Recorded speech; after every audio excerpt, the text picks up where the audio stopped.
Juwag!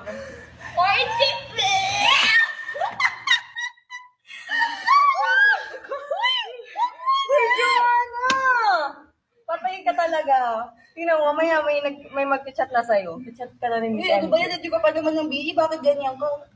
Bakit? Porkit leader, dapat ka rin. Jo, seryoso. Ikaw yung tumawag sa akin, si Ate Aya pala. I called you so many times, but you didn't answer my calls.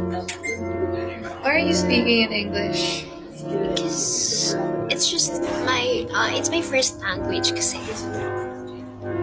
You sound like a wannabe English speaker.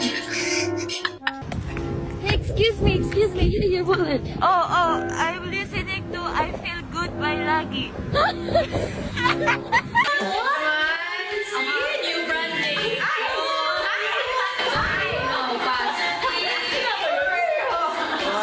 Hindi mo ako kami pag-jowa niya. Uy, nandito ka na!